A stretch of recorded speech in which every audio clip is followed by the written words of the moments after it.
before I kind of dived full time into crypto, I was like mainly working as a researcher, focusing on like different types of cryptography research, and also work part time in like a fund based out of New York, pretty close to the college I was at, and just focusing on different types of basic trading strategies.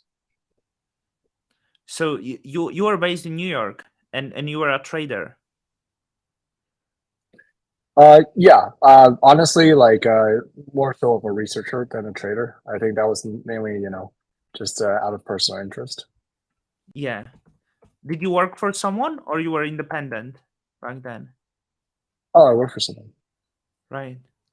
And what led you? Like, how did you, for the first time? What was the crypto? Was it like Bitcoin for the first time? It was the first one that you find out, or was it something else? Yeah, so basically I started hearing about Bitcoin, way back in the day, I think like 2012 or like 2013 or so. Kind of first heard about it on Hacker News and different types of forums, but like really started, understanding Bitcoin more when I was like kind of exploring the dark web out of curiosity, and later on, started mining it a little bit. So it's kind of like got in touch with like Bitcoin like pretty early on, but I think I didn't really get interested into the space until I would kind of learn more about Ethereum and kind of the excitements around kind of like Web3, like basically like what are the full capabilities of blockchain is kind of like heavily expanded and explored by Ethereum. Um, have you bought anything on the dark web with Bitcoin back then? No, I haven't. It was very, very hard for me to get Bitcoin back then. Yeah, it wasn't on many exchanges, right? Like, many people don't realize the way to get Bitcoin was probably mine it back then, Yeah. or buy it on some like shady exchange, right? Like, there was no Coinbase back then or anything like this. There was no really like fiat on ramp, easy fiat on ramp, or anything like this, right? Yeah. I think Coinbase actually came about a little bit later. Yeah. I remember like in Hong Kong, like pretty much the only way I was in Hong Kong at that time. Pretty much the only way was to go through some of the sketchy platforms through like PayPal or something like that. Yeah. Mt. Gox, I don't think was even like a viable option. Yeah. What were you doing in Hong Kong? Oh, I grew up there. Oh, I'm in Hong Kong right now. Oh, really? Yeah, I wasn't sure you are from Hong Kong, because Chen is simplified Chinese, right? Oh, it is. So basically, growing up, I moved around a lot. Right, but like that's why I thought you are not from Hong Kong, but because Chen is not Cantonese surname, it's Yeah, eh, it's a Mandarin surname. So yeah. so so we're actually expats in Hong Kong as well at that time. Oh, right. So you were not born in Hong Kong, No, I wasn't. I pretty much I was born in China. Grew up in kind of like Colorado, right? like pretty much a few Yeah, months after I was get that. born. Yeah. Yeah, that's cool. I'm now here. My wife is from Hong Kong, right? So we are living here. That's why this weird time zone, you know. Oh no, that's totally understandable. Yeah. Yeah. So did you work here in, like, because I know you have like as you said, your background is very much like finance driven, right? So Hong Kong like is good place for that, right? Did you work here ever? Anything? No, I kind of like moved to California pretty quickly after. All right, get that. Um, I want to ask you about Bitcoin. I think you do understand, like, maybe that's my assumption, like the finances, and what's the CEO of the uh uh JP Morgan, is the Jamie Dimon. He said quite quite proudly and confidently that there will be more than 21 million Bitcoin. I wonder what is your opinion on that. I think it's public and vocal personalities with limited understanding on the topics they're discussing. So you believe that there will be no more than 21 million Bitcoin and no one will ever change it? Very, very low chance, yeah. Right. I get that. So you discovered Ethereum. Did you buy anything on Ethereum? Sorry, did you build anything on Ethereum? Was it like 2015 around the time, just after they did they started ICO, or? No, I think it's actually later than that. Mhm. So I would say around like 2016 first heard about it. 2017 got really into it. Um, built like different types of things. One of the first iterations of Injective, or one of the earliest, was a research direction towards um, exploring different types of cryptographic primitives to combat front runner and establish kind of like fair transaction ordering using verifiable delay functions. So um, was really really into basically the Ethereum ecosystem back in the day, and still am. Yeah.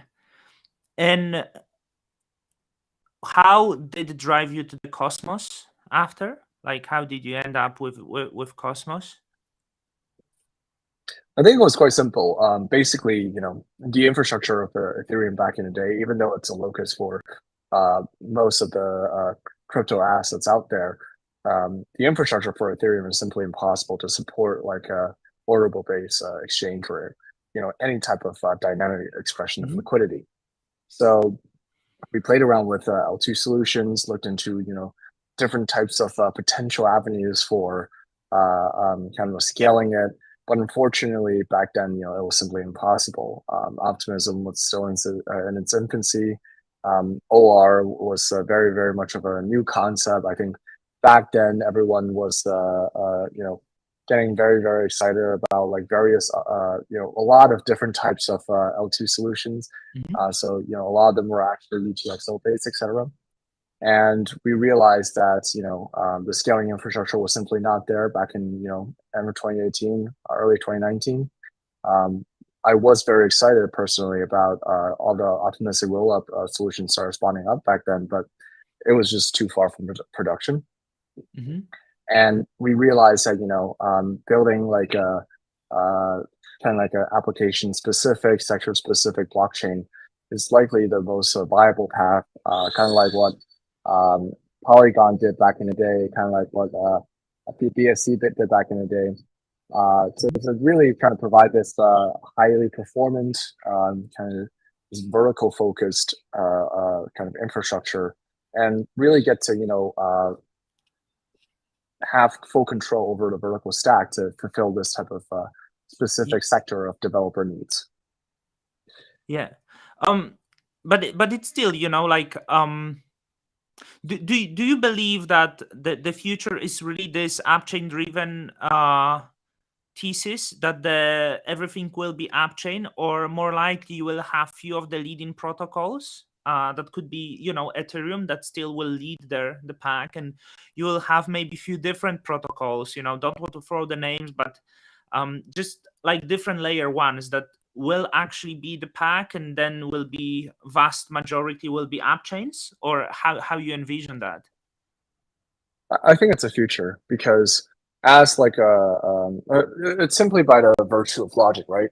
If Hmm. you're a blockchain ecosystem, if you're a layer one, um, if you simply have marginal kind of differentiation against some of the incumbent players, or most importantly Ethereum, you likely don't have a lot long term or sustainable path of survivability, because at the end of the day it's a marginal differentiation, right?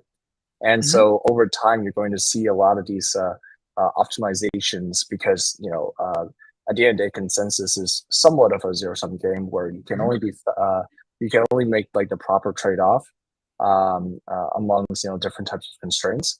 So this means that over time, the next iteration or next direction for the survivability of all these L1 ecosystem is to be specifically tailored for a subset of developers or a vertical of developers, and do that job very very well, so that way better than any other ecosystem, And with the composability infrastructure, with all the bridging infrastructure, spawning, it makes the user experience like, extremely seamless. Where the barriers and also the friction when it comes to moving between chains will be minimized. So it's almost like a certainty that most of these LLMs or like blockchains will be more and more sector specific over time.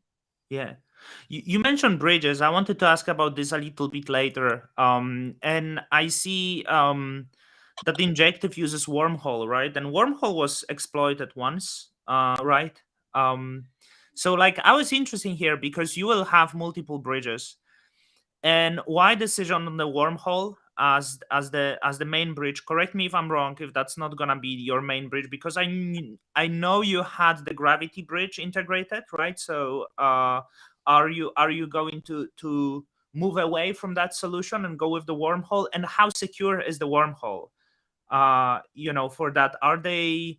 I would have to check. Was it multi-sig exploited or was it contract? What was it there? Yeah, so basically for Injective's case, like it's kind of like a free roam. Any bridge can integrate with a chain, as have like all the previous IBC connected chains, as have Axelar, as have the kind of like core built-in gravity bridge, or back then we used to call it Peggy bridge. So all these solutions are are kind of like in production live, and users can use it. Wormhole is basically kind of like this new exciting integration of bridges, because with all the developments going on with Wormhole and with the upcoming Worm chain, etc., it basically marks a lot of possibility that that used to be impossible for a typical bridge infrastructure. Yeah. So yeah. So it's not like it's not like the canonical where like the protocol or like the ecosystem forces people to use Wormhole. Is just some applications favor Wormhole because of like the history, and also like the TVL that's built into the system. And the previous exploit with Ethereum is actually mainly like a smart contract exploit. Yeah.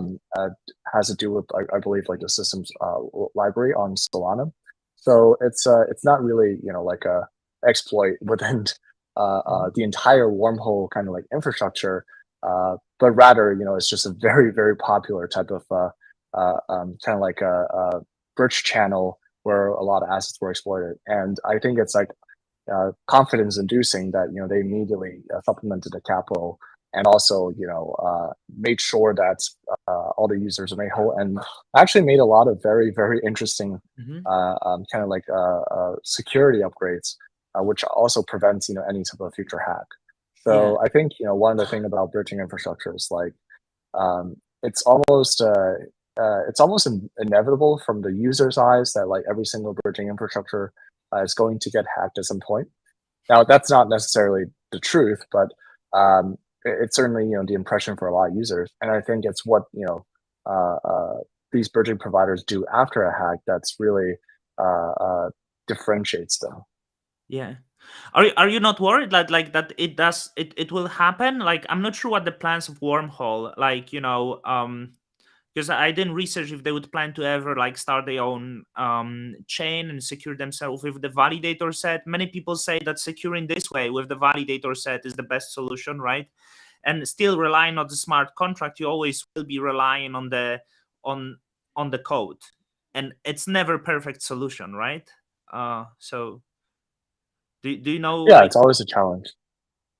Yeah, it's always a challenge. I think like this is why Injective doesn't pick favorites on, or the ecosystem itself doesn't really pick favorites on the bridge or the canonical bridging solution.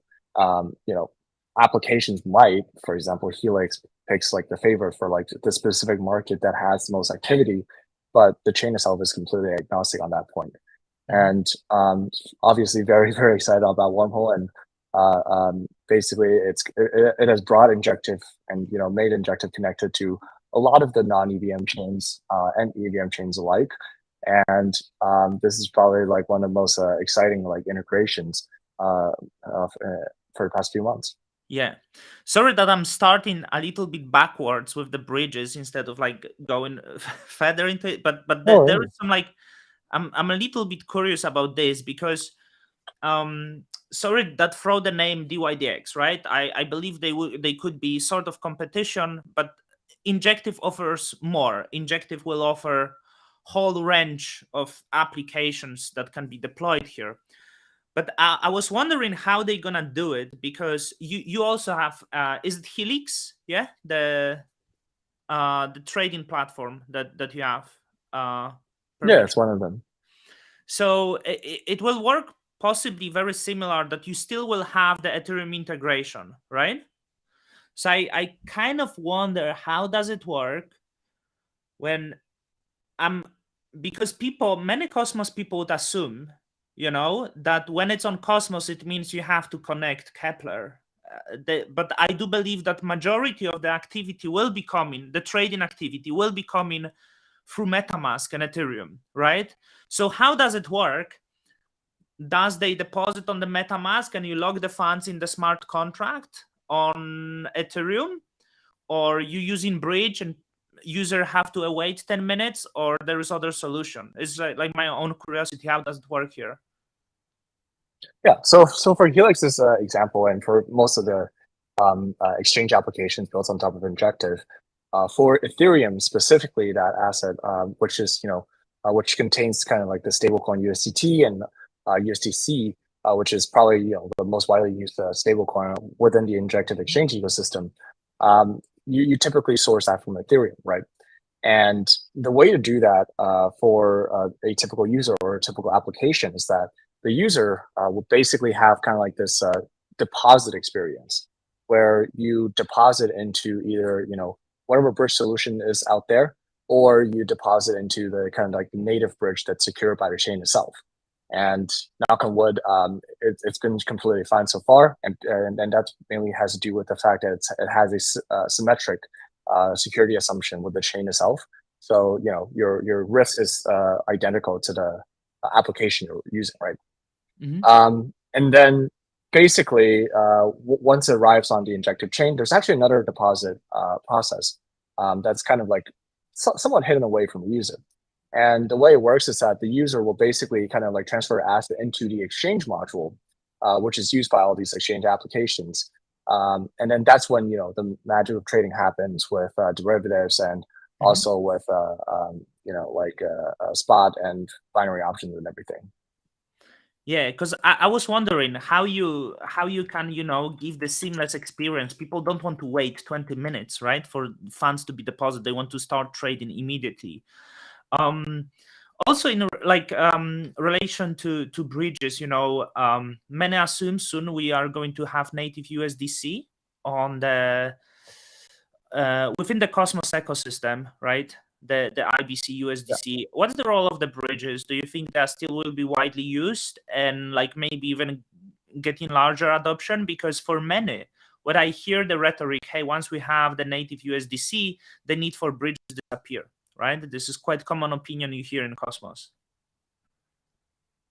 I don't think that's necessarily the case. At least for the work that folks at Injective Labs have worked on, it's very apparent that the purpose of Bridge and the primary driver for bridges, even though it's not necessarily the activity or volume per se, but the true defensible mode of bridges is to connect different ecosystems.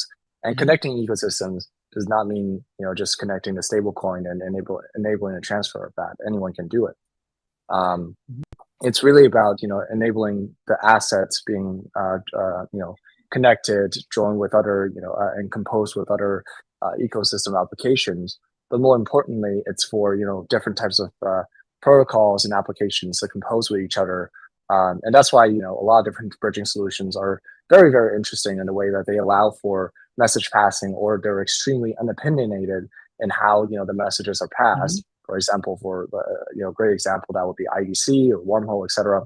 And this is basically like a gateway to a greater level of composability.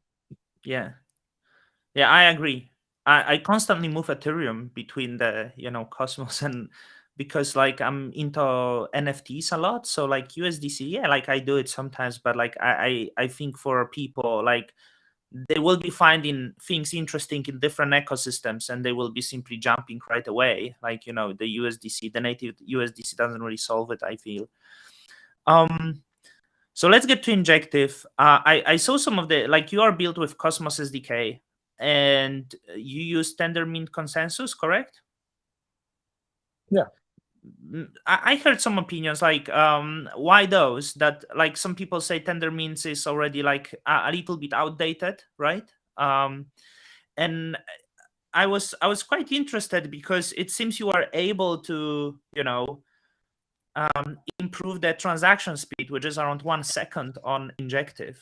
So like, could you tell me like why you went with Tendermint? Was it like no other good options? And how were you able to get the transactions to 1 second? Yeah. So first of all, like Tendermint satisfies a lot of properties that are very, very valuable for DeFi applications. You know, it's highly flexible. It's, you know, more importantly, it has the property of instant finality, which is not typical for any type of consensus mechanisms. And on top of that, you know, it's proof of stake. It's not proof of work, which is a huge differentiator in general.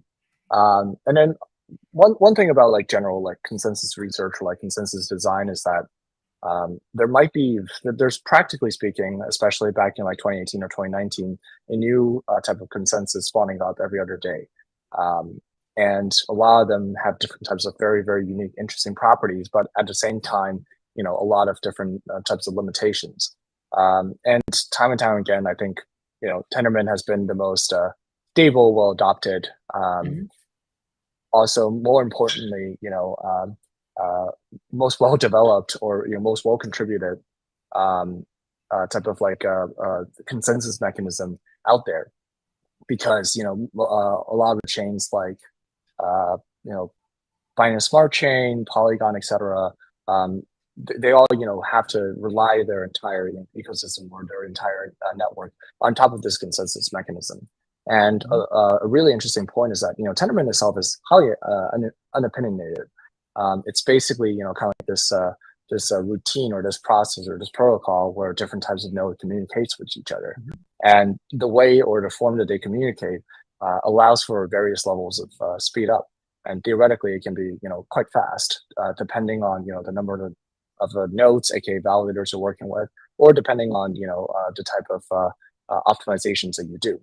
And so over time, you know, Tendermint has certainly been, you know, very, very much well optimized. And there has been a lot of, you know, innovation being done on the base level, such as fast node, etc. And basically at this point, you know, Injective has been, you know, very much on the kind of like the forefront of experimenting with these type of new type of optimizations, and basically kind of into production, reducing block time to 1 second. Actually, I think it can be reduced even more. Yeah, I we're still wanted to testing ask it. you if there But is the plans, if you can go even further, and like how low you could possibly go. yeah, so it can definitely go lower. You know, even with the number of validators there's currently, as well as, you know, like potentially 1.5x or double that. And on I think another really interesting point is that, you know, with different types of you know, new signature schemes being integrated, for example, BLS, which is a very, very long ongoing work. You know, we're really excited about it, but it's going to take a while. And so with the integration, for example, of BLS signature into kind of like the Tendermint core, that's going to create another, you know, very, very phenomenal speed up, etc. And so, yeah, like basically like Tendermint is as a consensus mechanism is kind of like simple enough on a high level. And there's also a lot of different types of, you know, various types of kind of takes or like implementations of it, where really like the innovation or, you know, like the throughput can improve over time with different types of new client implementations and so forth. Yeah. I'm not sure if I'm correct here, but when the first time I heard of Injective, I believed it was presented to me, or maybe I just like didn't really check enough, that it was trading platform at the start. And now I'm learning that is actually much more. Was it always planned to be much more? Because explain me if I'm right. The Injective is essentially layer one protocol, which has also enabled smart contract, Cosmo smart contracts, where you can build your own applications, and it's mainly focused on DeFi, right? I'm not sure if there is any plan to get in the other, but in the finance and DeFi, and you have the module also that allows people build those things fast. Yeah, that's correct understanding of Injective. If you could elaborate on that, Yeah. exactly how it works. Yeah, so Injective has been like roughly the same infrastructure, the same sort of setup Mhm. since day one, but at the given the state of development at the time, or the tools available, it's being presented to the user in the Mhm. most palpable way possible, like in the most actionable way. So, for example, back in the day, Injective did not have a awesome smart contract environment because it wasn't like a full-on production Mhm. V1 yet, right?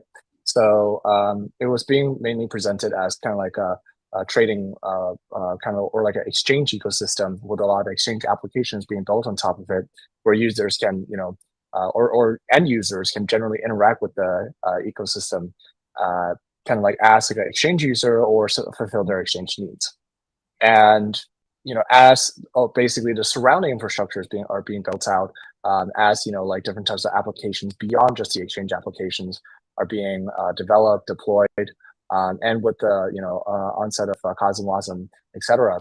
That obviously that vision starts to expand for the Mhm. user. So if you still present it as like a like a trading ecosystem or like an exchange ecosystem, it's obviously no longer apt, and it's much closer to kind of like the final vision, or kind of like the initial idea of like how Injective will look like. And that is basically kind of like this blockchain that's built for financial applications or financial developers.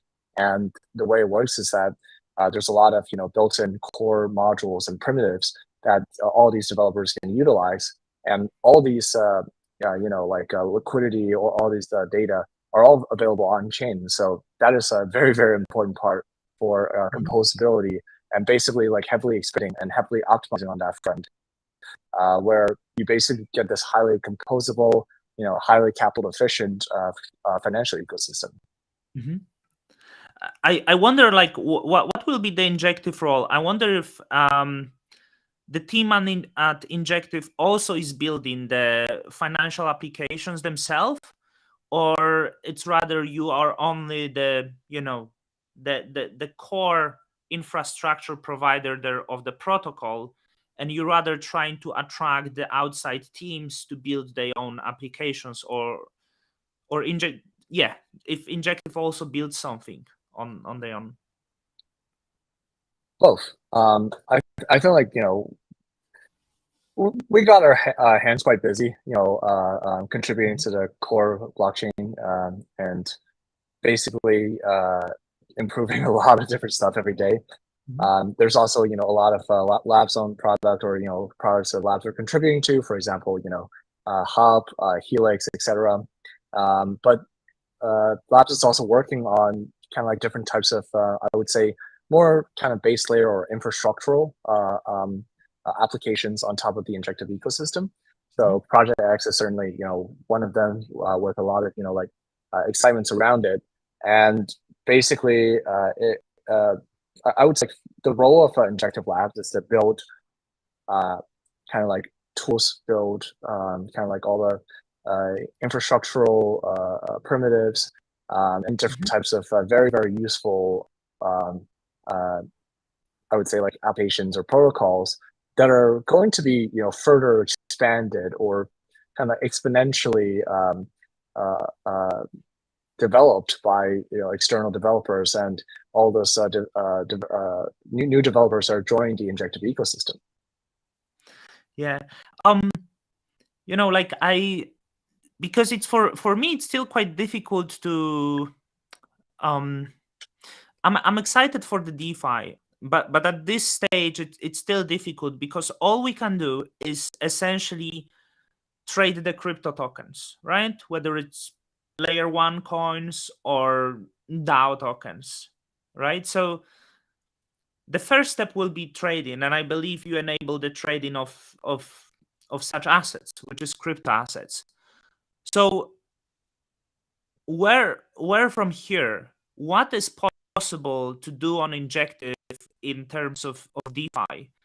I know there is protocols building, lending, borrowing, but again, it's less efficient than traditional finance because it's fully collateralized, which always takes away from the efficiency that we have in the real world, right? So I wonder how to bring this high efficiency to blockchain, and what DeFi applications would be exciting for you to see. Yeah, so Injective actually enables, so this is why like having like a blockchain infrastructure and all these modules that are tailored for a specific set of developer is so important, because Injective simply enables a lot more possibility, and we basically can't go to sleep thinking about all the stuff we've brainstormed and all the potential ideas. So first things case, capital and efficiency.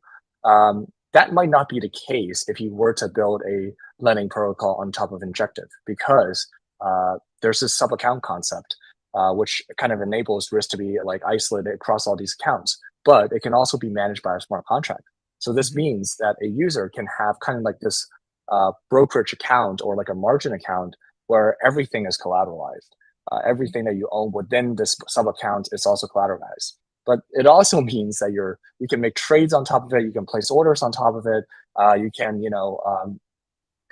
collateralize with their derivatives position and stuff like that. And the best thing about it is that it's completely risk isolated, because the smart contract will basically supply you the lending capital, and the risk is kind of like isolated within the smart contract itself. It's not, having contagion risk across the entire industry. And I think this is one of the really, really exciting things that are being, like experimented by like different teams. Essentially, this is the next iteration of capital efficiency for the lending market, because there's just so much you do, and there's so much capital efficiency. It's almost like an FTX like experience, rest in peace, where it just have so much flexibility in the margining. And obviously, like this will also bring a lot of utility or like a borrowing demand on the lending side. So then you actually get to earn yield that beats out, the risk-free rate in the current interest rate environment. And then on top of that, a lot of different applications. I think Project X is working on this primitive for like on-chain strategy.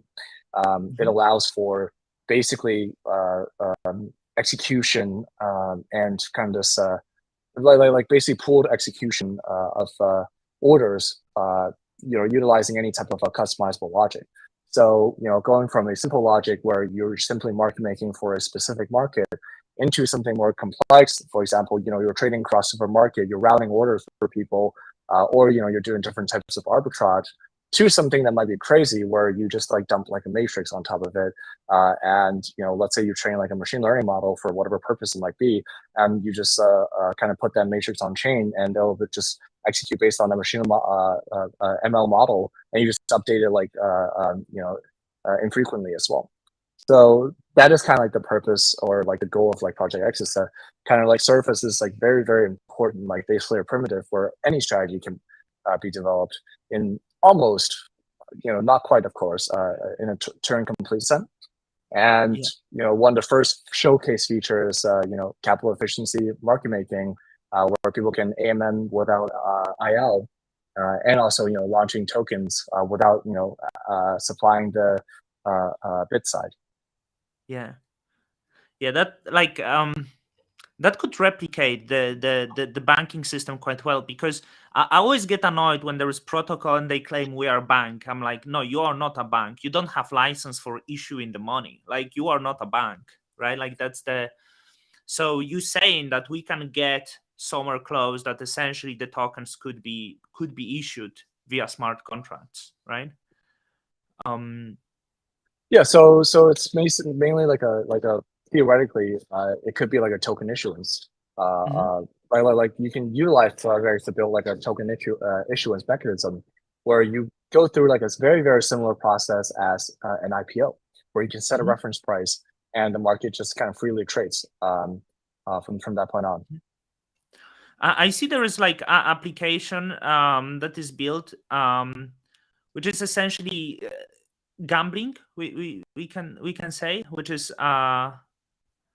front where It's the sports front betting. runner.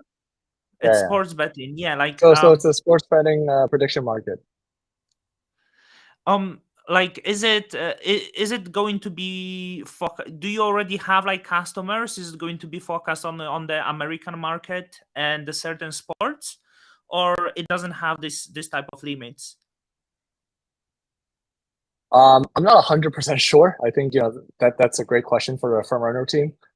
They've been doing amazing things, like acquiring licenses and stuff like that. So that's why I'm not 100% sure on whether it's allowed for US users. I know that that's part of the roadmap.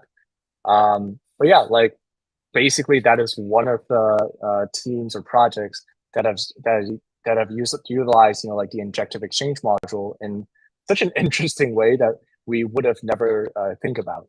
The way they structure their user experience, the way they structure their user interface is kind of like a wild departure from Helix or like any type of other exchange application on top, even though they're simply just using binary options. So it's really, really exciting. Like I know they've been doing really, really well. And yeah, this is, one of the magics within the injective ecosystem. Yeah, this one fascinates me. I'm not essentially into sport betting, but when I saw it, in Hong Kong there is horse racing that is very popular, and it's most popular sport in Hong Kong actually, and huge gambling venture. There was some famous gamblers that actually made fortunes of that. It's organized by Hong Kong Jockey Club, non-profit organization. So I was thinking like, hey, having something like this on blockchain is perfect for something like horse races, because this is the prediction market in the purest form, right? Like you have the information, you have complete information, you have the past performance of the horses, you have the certain number of jockey, you can see the weather, like, and with that information you're trying to predict, right? It's really like horse races is like fascinating thing for me, because there is a lot of data coming to play, and there were people who were able to profit from that. So when I saw it, I right away thought of that, like this type of sports would be amazing for that. Yeah. And I think another really interesting part is that the general kind of like gaming industry.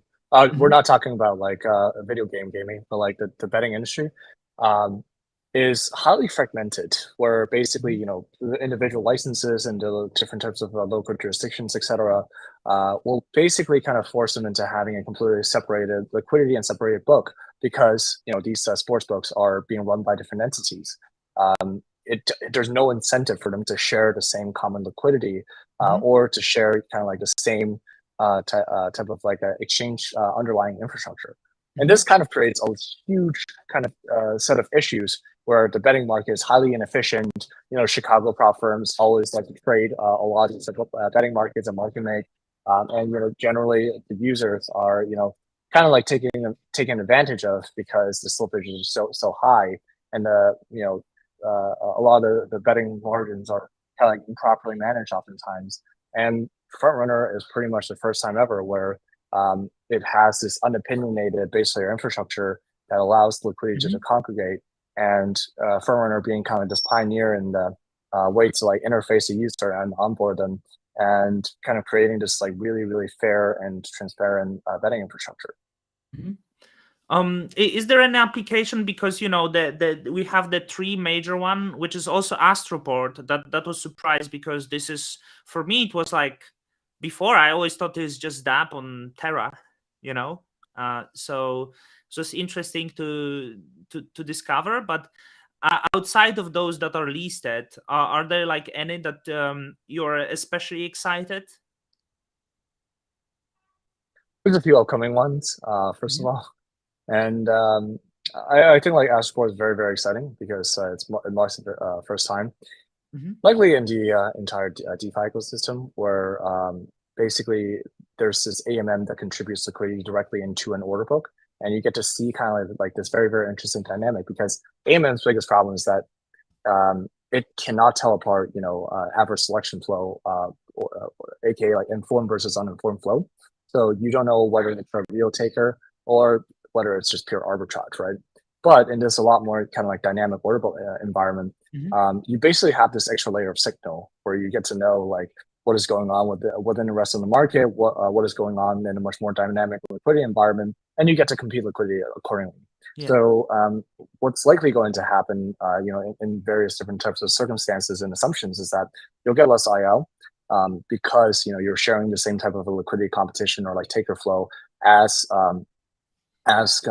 any type of order book exchange. But more importantly, you get more fees. Yeah. I know you have to run soon. How many more minutes would you have? Oh, a few minutes. Okay.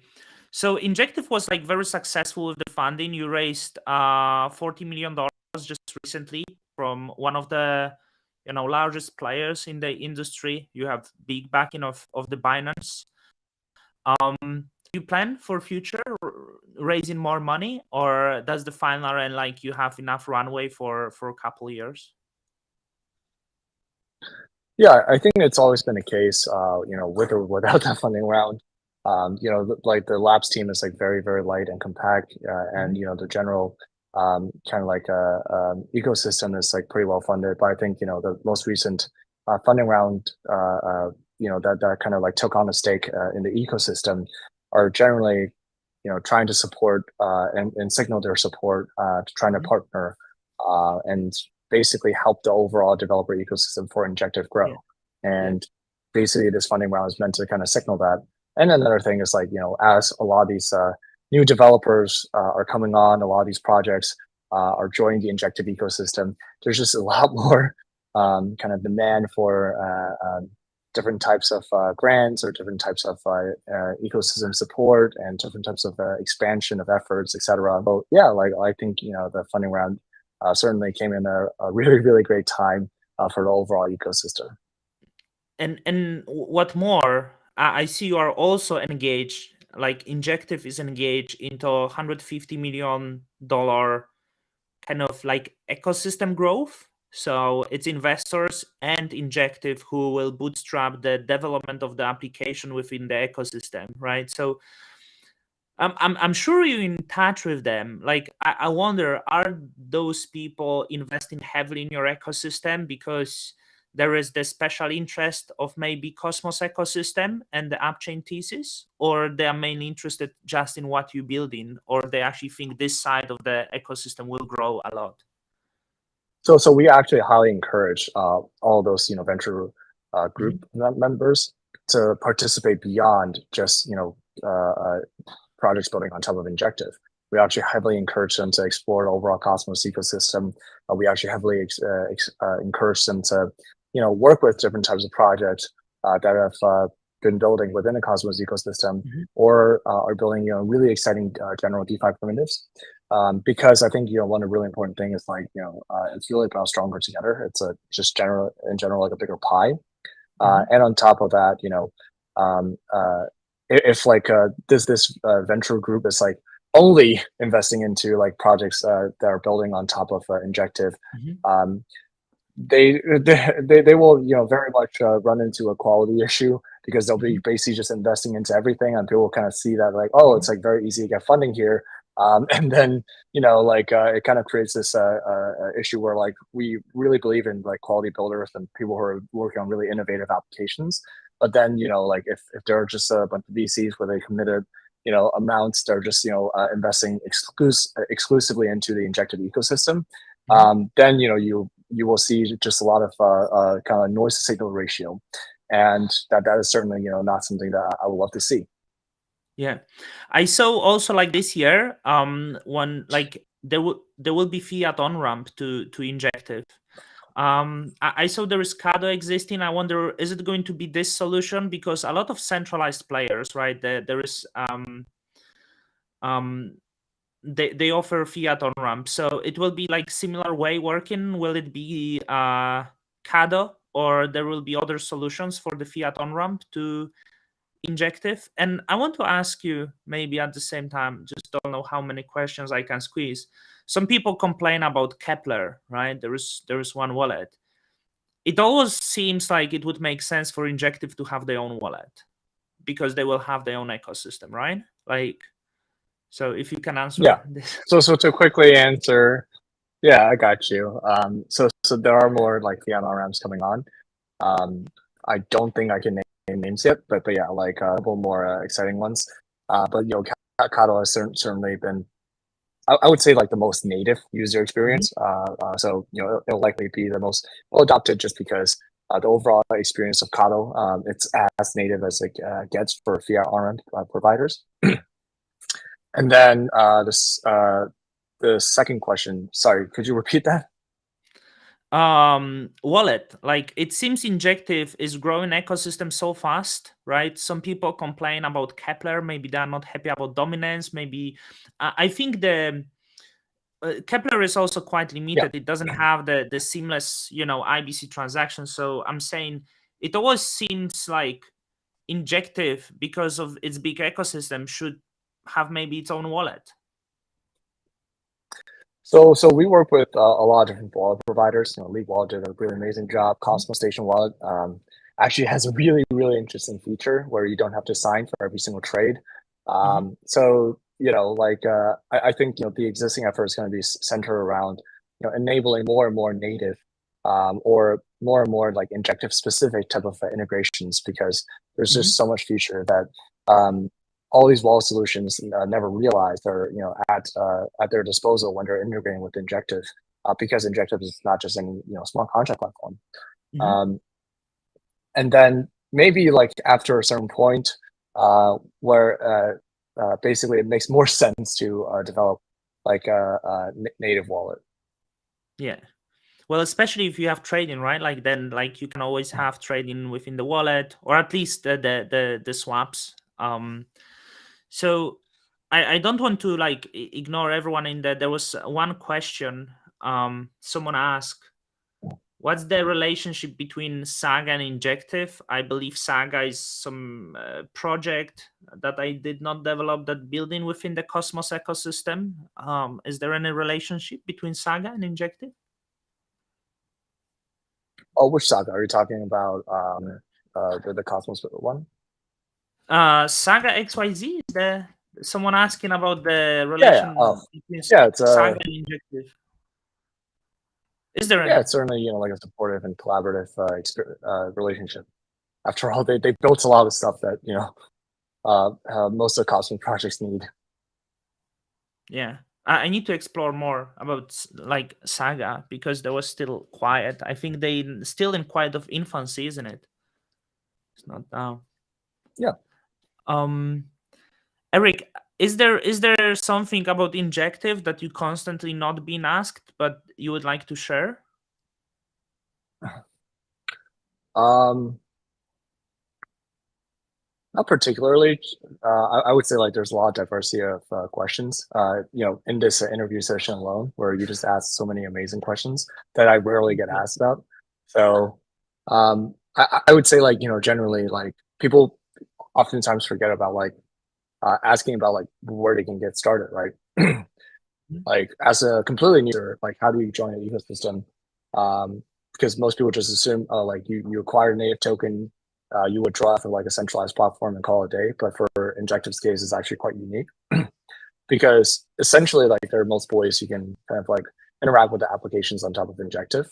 Number one is you can just bridge USDT from Ethereum to Helix and then perform all the actions without ever touching the native token at all. That is one of the huge value props of exchange applications built on top of Injective, because Injective theoretically can completely serve as this unopinionated base layer infrastructure where the users don't even have to know it exists. Another way to join the ecosystem is just go on a website, check out all the resources. If you have cool ideas, like apply on the venture group section, or if you have just generally interest in it, you can check out different types of applications on top. And I think hub.injective.network is a really great kind of like first stop for the general like kind of like blockchain tools that you would typically see. Mhm. And explore.injective.network is kind of like the Injective native explorer. Mhm. I'm just exploring, as you're saying, Helix, because I feel I should. I'm trying to see where I can ruin my life the most. I see you support up to 10. I mean, Helix support up to 10x leverage. Do you know if there's plans to increase that? Because still, the centralized players have, much more risky strategies than the centralized, and I wonder like how far the decentralized blockchain can go. It's up to governance. There's a lot of Mhm. like risk considerations when it comes to Yeah. increased leverage based on historical volatilities, etc. And because the Oracle just doesn't update as fast, you generally want to ensure that the market is first well-oiled, can handle any type of liquidation before you increase the leverage substantially. So historically, 20x leverage is totally fine. It's just a general like precaution Yeah. because when you get closer to maximum leverage, your risk of getting liquidated right away it gets higher. Yeah. So I would say like 20x is generally fine, typically speaking, but ideally, I would say in cases, most users should not extend leverage beyond 2 to 4x. All right. Yeah. And also, like, you need a lot of liquidity for the leverage, right? That's another thing.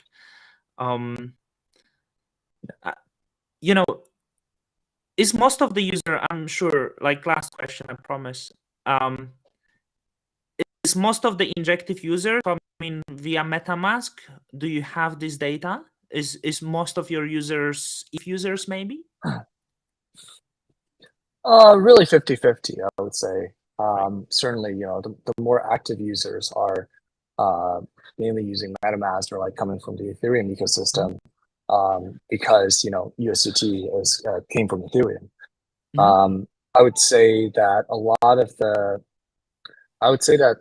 in terms of like raw number of users, there are some like kind of like stats because like Injective can't really track these Mhm. type of stats.